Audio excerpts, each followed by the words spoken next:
বন্যার মনে করে খাল খাল লিজ নিয়ে তার সে বৈধ, আর আমি জমি কিনে আমি অবৈধ। এটা জাতির কাছে প্রশ্ন রইল, এবং যারা দেশবাসীর কাছে প্রশ্ন রইল, এবং যারা দেশ পরিচালনা তাদের কাছে আমার প্রশ্ন রইল। একমাত্র রেজনা চৌধুরী বন্যার দখল করার পায় তারা। কেমন পায় তারা? দেখেন, আমার যে জায়গাটা ভেঙেছে ঠিক সেই জায়গাটা রেজনা চৌধুরী বন্যা আবার ৫-৫০% জায়গা লিখছে, ডিসি অফিসে ডিসি কাগজ জমা দিছে। আপনার মাধ্যমে আমি একদিন কাগজ দাঁড়িয়েছিলাম, আবার প্রয়োজনে আমি কাগজ দাঁড়াইতে পারবো। আমার জায়গা আবার সে লিস্ট চেয়েছে, সে ৫০% তার পেট ভরে নাই, আবার আমার জায়গা সে লিস্ট নিতে হবে। কিন্তু আমার জায়গা কিন্তু মামলা চলছে হাইকোর্টে, হাইকোর্টে মামলা চলতেছে আমার চলমান, তার ভিতরে সে আমার জমি লিস্ট চায়। দেখেন যে কতটুক তাদের মনে করেন ক্ষমতা থাকলে, কতটুক ক্ষমতাধারী ব্যক্তি হইলে তারা এই কাজ করতে পারে। যে আমি আজকে দেশ গড়ার কারিগর,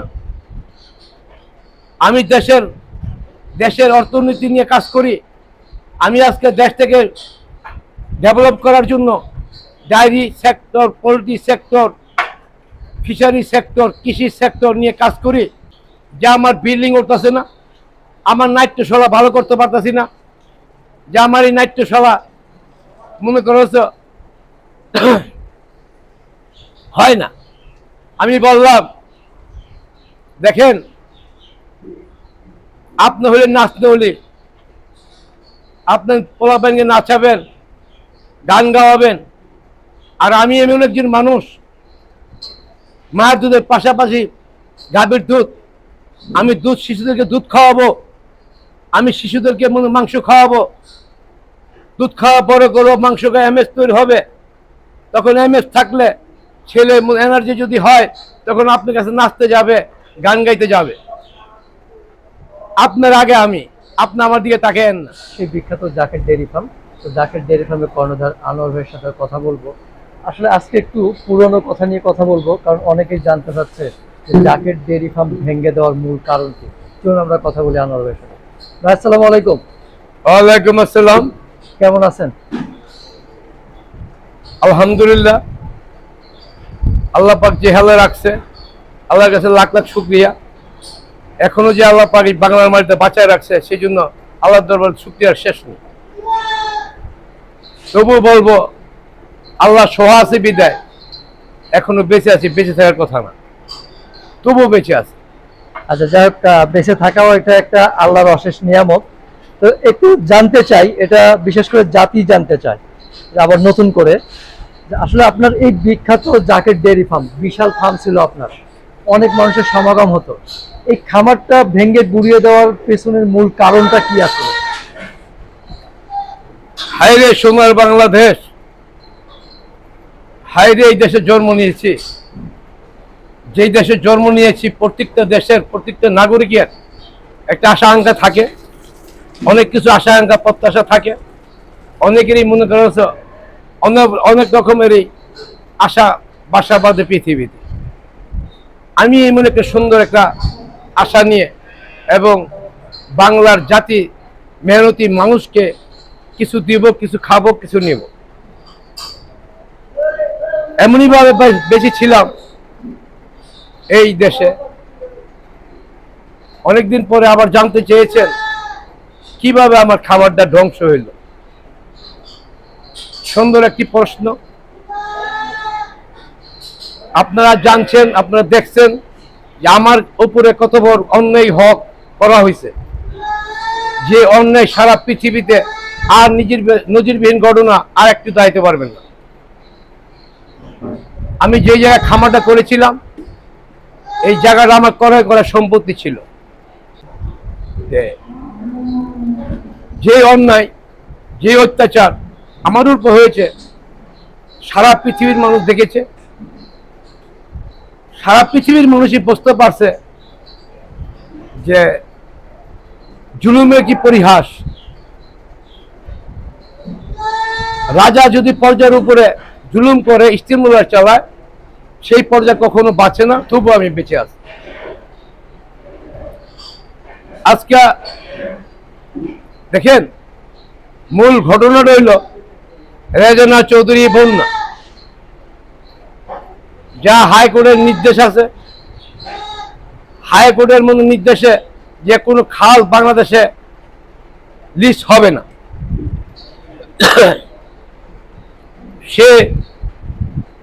সেই রেজনা চৌধুরী বন্যা জননেত্রী শেখ হাসিনার নাম বিক্রি করে এবং শেখ রেহানার নাম বিক্রি করে ওই তাবিজ কাজে লাগায়া তাবিজকে পড়ায় দিয়েছে ডিসি অফিসে এবং ডিসির ভূমি কর্মকর্তা গলায়। ওই গলার তাবিজ পরে তারা পাগল হয়ে গেছে যে রেজনা চৌধুরী বন্যা যেহেতু উনি প্রধানমন্ত্রীর বান্ধবী, শেখ রেহানার ঘনিষ্ঠ বান্ধবী, যেখানে কলম চলবে না সেখানে চালাইছে। তারা 50% জায়গা লিজ দিছে। খালের জায়গা তো লাম্বই হয়। তখন আমাকে বলতেছে যে দেখেন আমি তো জায়গাটা লিজ নিছি, আমার তো এখন বিল্ডিং উঠতেছে না, আমাকে 10 ফিট ছেড়ে জায়গা আপনার বিল্ডিং এতে ভেঙে দিয়ে দেন, আমি টাকা দেব, খরচ দিব। কিন্তু আমি তোর কথায় রাজি হচ্ছিলাম না, বরং আমার কাছে হাস্যকরের মতন লাগছিল যে আমি আজকে দেশ গড়ার কারিগর, আমি দেশের অর্থনীতি নিয়ে কাজ করি, আমি আজকে দেশটাকে ডেভেলপ করার জন্য dairy sector, poultry sector, fishery sector, কৃষি সেক্টর নিয়ে কাজ করি। যেই জাতির মেরুদণ্ড নিয়ে আমি চলি, আজকে সে বলে কি যে আমার বিল্ডিং উঠতেছে না, আমার নাট্যশালা ভালো করতে পারতেছি না, যে আমার এই নাট্যশালা মনে করছো হয় না। আমি বললাম দেখেন, আপনি হলেন নাচতে হলে আপনার পোলা ব্যাঙ্গে নাচাবেন, গান গাওয়াবেন, আর আমি এমন একজন মানুষ, মায়ের দুধের পাশাপাশি গাভীর দুধ, আমি শিশুদেরকে দুধ খাওয়াবো, আমি শিশুদেরকে মাংস খাওয়াবো, দুধ খাওয়া বড় করবো, মাংস খাওয়া এমএস তৈরি হবে। তখন এমএস থাকলে ছেলে এনার্জি যদি হয়, তখন আপনার কাছে নাচতে যাবে, গান গাইতে যাবে। আপনার আগে আপনি আমার দিকে তাকায়েন না। সে বলল বুঝে দেখেন, নাইলে কিন্তু আপনার বড় ধরনের ক্ষতি হবে। এক কথা দুই কথা তার সাথে কথা কাটাকাটি হয়েছিল আমার। এই ছিল আমার মনে করো আমার ডায়েরি ফার্মটা ধ্বংস হয়ে যাওয়ার একমাত্র চাপি গাড়ি। কিন্তু ওইখানে টোটাল জায়গা কতটুকু ছিল আপনার নিজস্ব কেনা জায়গা? আমার জায়গা আছিল ওখানে, 18.5% ক্রয় করা সম্পত্তি, 18 কাঠা 18 কাঠা জমি ক্রয় করা ছিল। আর আমার মূল জায়গাটা এমনিতে আমার বিল্ডিংটা ছিল। আজকে দেখেন, সে মনে করছ আজকে ঠিকই সে খালের মধ্যে বসবাস করে। আজকে ডাইনে বায়ে গরিব মানুষ, যে দেশে মনে করছ যে দেশে মানুষ থাকার জায়গা নাই, যেই দেশে মানুষ খাওয়ার জায়গা নাই, যেই দেশে মানুষ খাইতে পারছে না, ঘুমাইতে জায়গা পাচ্ছে না, সেই জায়গায় গরিব দুঃখী মানুষগো এই খালের জায়গা মনে করছ খালের বাকি অংশ খালি করে তাকে বুঝাই দেওয়ার জন্য পায় তারা। আমাকে ম্যাজিস্ট্রেট বলেছিল আপনার কাগজপত্র ঠিক নাই। হে ম্যাজিস্ট্রেট সাহেব, আপনি বলেছিলেন কাগজপত্র ঠিক নাই। আমি এই জমি জায়গা একে একে 2বার 3বার আমি লোন নিয়েছি। আমি মনে করছো পড়ায় এই জায়গা থুইয়া আমার মনে করো 20 কোটি টাকার উপরে লোনিং করা হয়েছে। আচ্ছা, ব্যাংক কোনোদিন কাগজপত্র ছাড়া আমাকে লোন দিছে? যে আপনার সাংবাদিক মাধ্যমে আমি দেশবাসীকে এবং সাংবাদিককে জানতে চাই।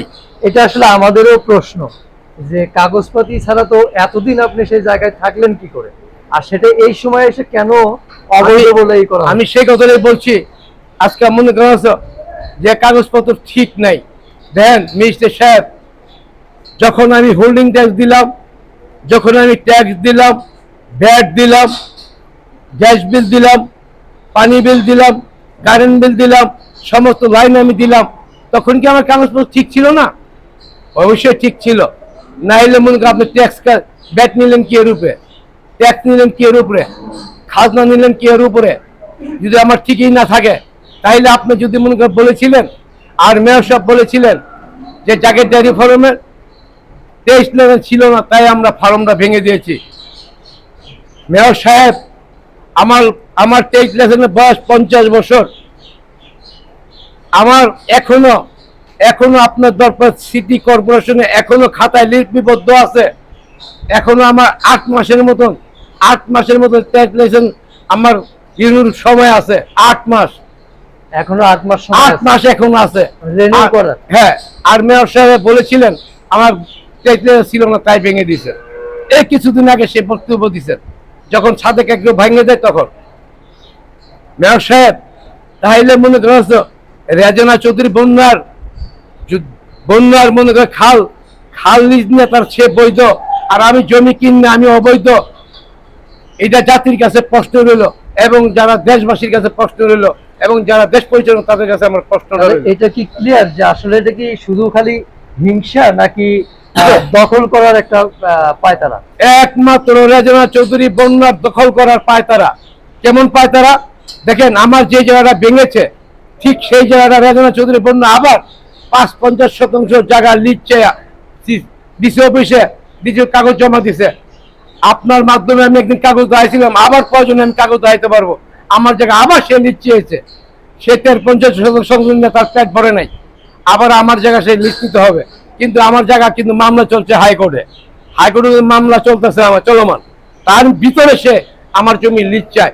দেখেন যে কতটুক তাদের মনে করেন ক্ষমতা থাকলে, কতটুক ক্ষমতাধারী ব্যক্তি হইলে তারা এই কাজ করতে পারে।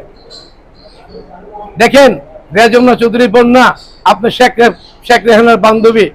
আজকে মনে করেন আজকে মাননীয় প্রধানমন্ত্রীর পিয়নও প্রধানমন্ত্রী বললেন যে আমার বাড়ির পিয়ন, সে মনে করেন 400 কোটি টাকার 1000 কোটি টাকার মালিক, সে হেলিকপ্টারে চলে না। আমরা তো সেটা ছিলাম না, আমার দেশ গড়ে কারিগর, আমার দেশটা গড়েছি। আজকে মনে করি যে 86% কৃষক, কৃষি নির্ভরশীল বাংলাদেশ, কৃষক নিয়ে দেশ গড়ার, কৃষি খাত নিয়ে মনে দেশ আমাদের 86% কৃষক। সেই সেক্টরের সমস্ত সেক্টরে আমি ছিলাম। কৃষিতে ছিলাম, আমি ডায়েরিতে ছিলাম, পোলট্রিতে ছিলাম, আমি ফিশারিতে ছিলাম।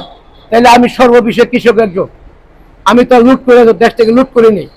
মেয়র সাহেব বলছেন আমি খাল দখল করেছি।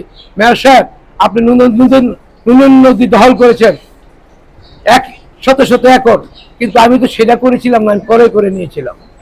কিন্তু অথচ নিজের দিকে আগে তাকান, আপনার ক্ষমতা আছে বিদে আপনার নদী দখল করে নুনের নদী ভৈরে আপনার আমার কথা না, সেটা আপনার মিডিয়াতে আমি দেখেছি যে মেয়র মনে করে 100 একর জমি সে দখল করেছে নুনের নদী।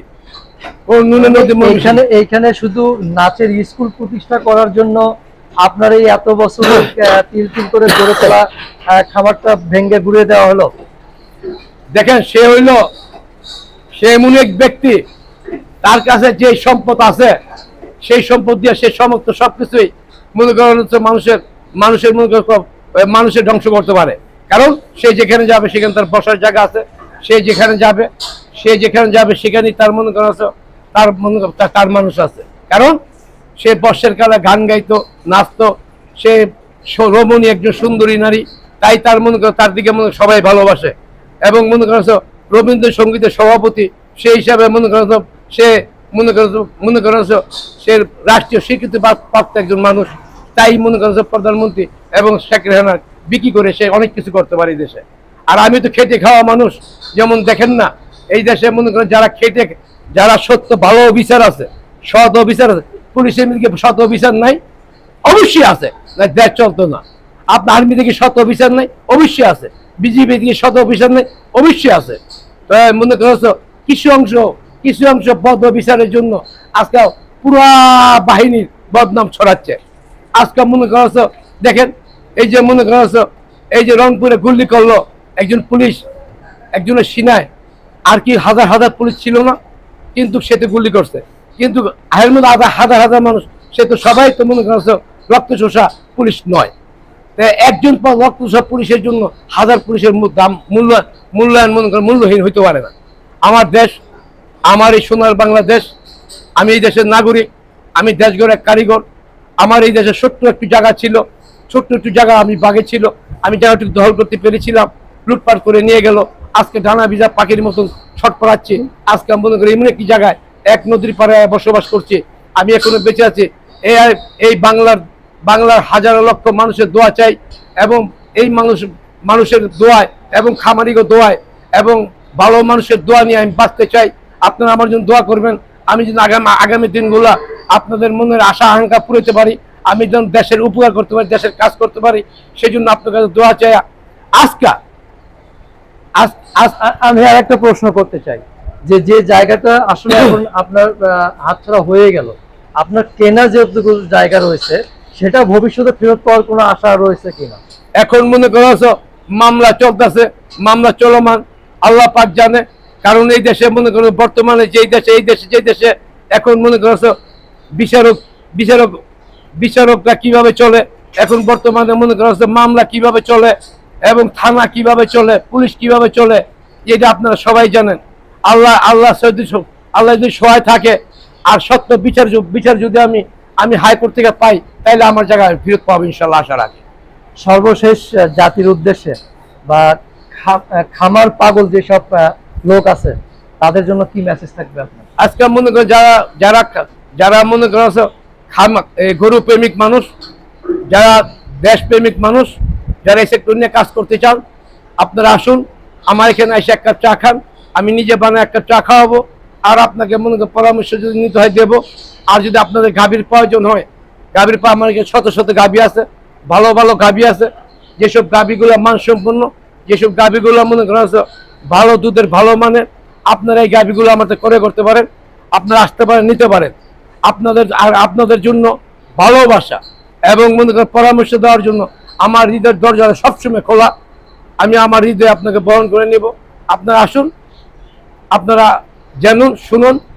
আর লাস্ট মাসে একটি কথা বলতে চাই, যারা মনে করেন দেশ নিয়ে কাজ করছেন, যারা দেশকে নিয়ে ভালোবাসেন, যারা দেশকে মনে করেন, এই দেশটা তো আমাদের, এই দেশটা তো কারো না, এই দেশে কারো বাদ দেবেন না, এই দেশের প্রত্যেকটা নাগরিকের, এই দেশে মনে করেন গ্রাম দুঃখী শ্রমিক মেহনতি মানুষের। কারণ গরিবরা ফলায়, গরিবরা কাজ করে আপনার, আর জমিদাররা ফিয়া খায়। তবে এই দেশটার অধিকার হলো গরিবের। আপনারা আসুন, একতার বলা হয় বলিয়ার, আকাশে উড়াই বিজয় নিশান। আজকে আমরা আমাদের ন্যায্য প্রাপ্য আমরা বুঝে নিতে চাই, আমরা ন্যায্য প্রাপ্য থেকে বঞ্চিত না হই। এই বলে মনে করছে আমি এখানে শেষ করছি। আসসালামু আলাইকুম।